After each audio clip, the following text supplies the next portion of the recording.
et aujourd'hui je vais vous présenter la G36 Humarex polymère 1 joule. Donc voici la boîte. Donc on va regarder ça 2 secondes. Alors la boîte, une boîte vraiment classe. Bon après c'est Humarex, ils font toujours des boîtes comme ça. Donc, elles sont vraiment simples mais très classe. Alors les informations. Ici, une image de la G36 avec toutes les informations qui va avec, donc puissance, combien de billes dans le chargeur, voilà toutes ces conneries quoi, on a l'habitude. Et on va regarder l'intérieur. Donc un intérieur simple mais bien fait. Donc là nous avons le chargeur de batterie. 300 mAh, 8 V 4, made in China. Et avec la batterie, une type large, 8 V 4. Donc voilà, la boîte est bien faite. Le manuel, on l'a pas. Dommage, mais il est bien fait, franchement ça va. Donc vous vous doutez que c'est. Je vais vous présenter la réplique AEG de Rock. Donc la G36, vous avez vu plein de fois, et sa réplique de poing, donc vous connaissez aussi, mais bon, je vous la présente pas aujourd'hui. Donc on passe à la réplique. À toutes, ciao.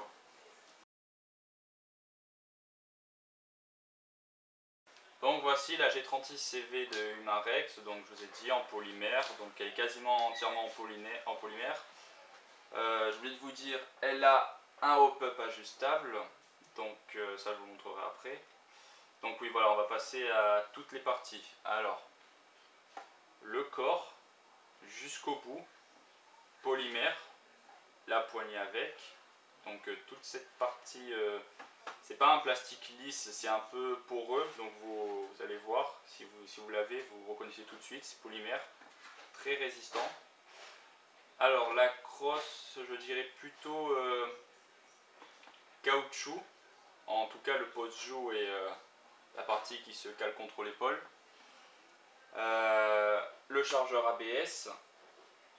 Et à ma grande surprise, le rail d'au-dessus n'est pas en métal ni en polymère, il est en ABS tout simple, alors que les petits rails là sont en métal. Donc allez chercher l'erreur. Et le cache-flamme ABS. Donc le cache-flamme, je ne sais pas si on peut l'enlever. Je sais que sur mon Sterog oui, mais là non, de toute façon il est bien. Donc le canon il est d'une couleur rouge, donc c'est plutôt classe. Le sélecteur de tir. Auto tout en bas, semi, sécurité. Donc l'autre côté. Voilà, donc le sélecteur de tir il est aussi de l'autre côté. Donc si vous êtes gaucher ou droitier c'est pareil, c'est bien. Le hop-up. Vous montrez ça, vous prenez ça, vous tirez en arrière. Et là, il y a un petit bouton qu'on règle pour le hop-up. Donc personnellement, je l'ai réglé pile au milieu. Et c'est nickel. Donc si vous tirez avec du 0,20, réglez le pile au milieu et ça ira, c'est parfait. Je vous ai dit, crosse rétractable, étirable. Donc voilà, vraiment elle est parfaite. Donc voilà, je pense que c'est tout. Oui, le chargeur, donc le chargeur déjà, deux petites accroches là pour en fixer un autre. Donc il n'y a pas besoin de scotch. Si vous avez deux chargeurs G36, normalement ils sont compatibles entre eux. Et je pense que c'est tout. Ah oui, peut-être vous voulez voir les viseurs. Par contre ça c'est chaud. Là on a le premier.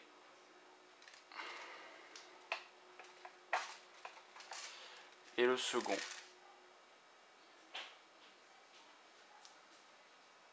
Donc voilà pour les viseurs. Alors je vais pas faire une séance démontage parce que sinon ça va être trop long. Parce que la séance démontage c'est la réplique entièrement qui est démontée en enlevant ces petits machins.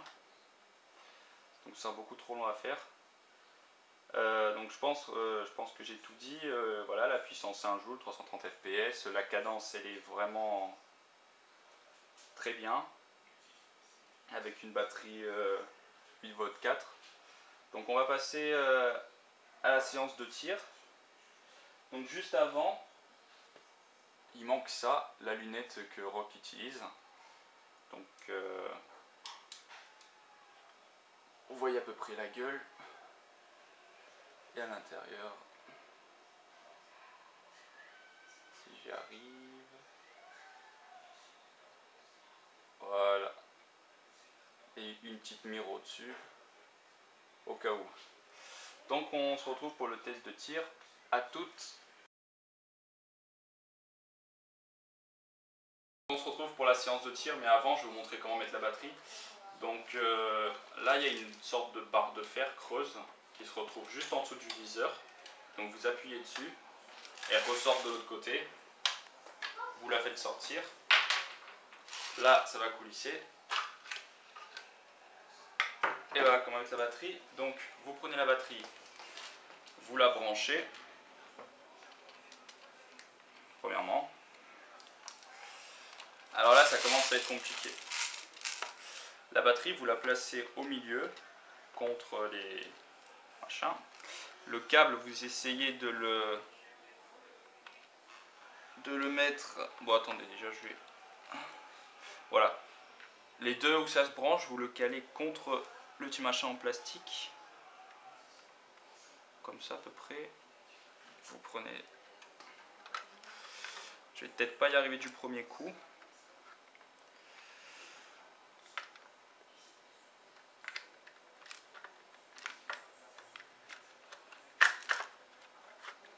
Ah bah si. Et voilà. Et juste si vous avez des problèmes, je pense que soit le câble il vous gêne, soit vous avez mal mis la batterie. Donc pensez à bien les caler dans les petits coins, ça rentre normalement. Vous prenez la barre. Alors là aussi des fois c'est chiant. Il faut bien que les trous soient alignés. Et voilà. Là elle est armée. Donc avant de tirer déjà première chose, lunettes. Donc prenez vos lunettes. Donc on se retrouve pour la séance de tir. Enfin la vraie séance de tir. À toutes ces de tir. Donc là on est à peu près à 10 mètres. Voilà. Donc on va effectuer quelques tirs en semi, le reste en auto pour terminer. Et après on verra Rock qui nous dira comment il trouve sa G36, s'il est content. Sensation, précision, cadence, puissance, tout, portée, donc on verra. Donc là, test de tir en semi. Donc on a tous nos lunettes. On est prêt. J'espère juste que la serviette va pas se péter la gueule.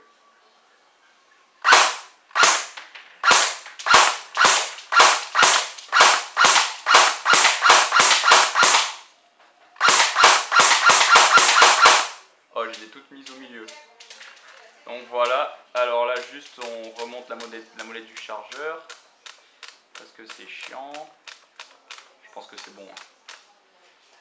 Donc là, on va faire en auto. Juste, je me calme bien. Allez, en auto. La molette, s'il te plaît. Attends.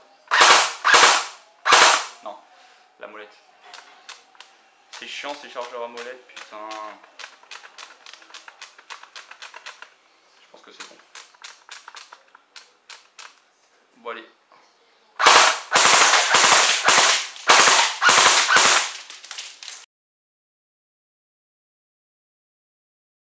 Voilà, le test de tir est terminé. Donc on a majoritairement tiré au milieu. Un peu au-dessus. On a même pété la cible, la pauvre. Enfin, un petit truc au-dessus, mais bon, c'est pas grave. Donc ouais, c'était pas très précis parce que le hop-up était vraiment réglé très fort. Donc à la fin, je l'ai enlevé et on a vu vraiment que ça allait bien au milieu. Donc voilà, donc vous voyez c'est la réplique de Rock, donc je vais lui demander, est-ce que pour 140 €, le rapport qualité-prix est bien pour toi? Ah oui, pour 140 €, on a une réplique majoritairement en polymère. Bon, c'est plus léger que le métal, mais c'est aussi résistant. Alors ouais, pour 140 €, le rapport qualité-prix est très bien. tu l'as acheté où cette réplique? À Soft AD1. Pour 140 € offert avec la housse. C'est même, Avec la housse. c'est même moi qui l'ai trouvé. Avec la housse et un gros paquet de billes. Pas un gros paquet de billes de 5000 je crois. Sur le site il y avait marqué 2000 ou je sais pas quoi, mais il y avait marqué 5000 sur le. Oh bah tant mieux, on s'en branle. Ils sont trop Alors, paquets. donc je voulais demander, première chose, est-ce que 1 joule ça te suffit? Parce que c'est quand même une puissance très basse, 1 joule. Bah, pendant les parties, j'ai jamais eu de problème sur ça. Hein, Et de toute façon, je joue pas comme un sniper. Hein. Et est-ce que la portée te suffit justement? Est-ce que tu trouves que pour 1 joule la portée est suffisamment bonne? Bah, après c'est un fusil d'assaut, comme je disais c'est pas... Et par exemple, pas à partir de quelle distance quand tu vois un mec, à partir de quelle distance tu te dis ça sert à rien que je le tire parce qu'il est trop loin? C'est pas quand il est à 60 mètres c'est sûr. Non mais genre vraiment à partir de quelle distance? Tu peux commencer à tirer. Ouais. 40. Pas plus de 40? Ouais. Moi mon Rogue c'est minimum 60. Mon Rogue je dois mettre à 60 mètres, je réfléchis pas, boum, je tire, allez hop, au revoir. 2 joules, seule touche, tranquille. Donc oui, par contre, là, est-ce que la portée, la cadence, tu l'aimes bien? Bah ouais. Ça c'est sûr, c'est beaucoup mieux que ta Rogue. Ta gueule. Ouais mais je vais acheter une Nippo alors après tu vas m'en rigoler. Donc ouais non vraiment la tire est hyper bien. La G36 c'est vraiment une très bonne cadence donc vraiment c'est sympa quoi. Bon après la batterie hein, elle morfle mais la cadence c'est clair que ça fait 15 joules mais si vous tombez sur un mec de prix il est cuit. Ça c'est sûr. Ça c'est sûr ouais. You green. Le poids, est-ce que c'est réaliste? Ouais. On a un poids quand même de 4 kg. Ouais 4 kg ouais ça va hein. Après ça aurait été du métal ça aurait été vraiment trop lourd. Ouais, dans la partie. Polymère ça te semble mieux. Ouais polymère c'est bien sérieux. C'est pas trop léger. Ouais. Le hop-up est-ce qu'il marche bien sur cette G36 le hop-up? Bah j'arrive à atteindre des gars de très très loin alors je pense que oui. Je pense que le hop-up bon après est très bien. Franchement c'est moi qui l'ai réglé, je peux vous dire que le hop-up il est vraiment très bien, le bouton pour le régler est très simple donc vraiment le hop-up est bien. Et je pense que j'ai une question qui doit me rester là mais je sais plus trop. Cadence je t'ai dit, portée, poids, puissance. Ah oui, le chargeur, est-ce que tu as déjà eu des problèmes dessus? Le chargeur, parce qu'on c'est un chargeur ICAP, donc à molette. Ah, des fois ça tire une balle sur deux, c'est pour ça qu'il faut faire à chaque fois ça. Ouais, mais bon, c'est quand on tire vraiment beaucoup, à chaque fois je fais, je sais pas, tu tires en semi-auto, tu fais 10 tirs, 10-15 et puis après tu fais ça, voire même 20. Ça va, tu arrives à jouer. Cette vidéo, j'espère qu'elle vous a plu, donc partagez la vidéo, aimez la vidéo, et on se retrouve bientôt pour une nouvelle vidéo de Scream Airsoft avec Team Rivax. Ciao!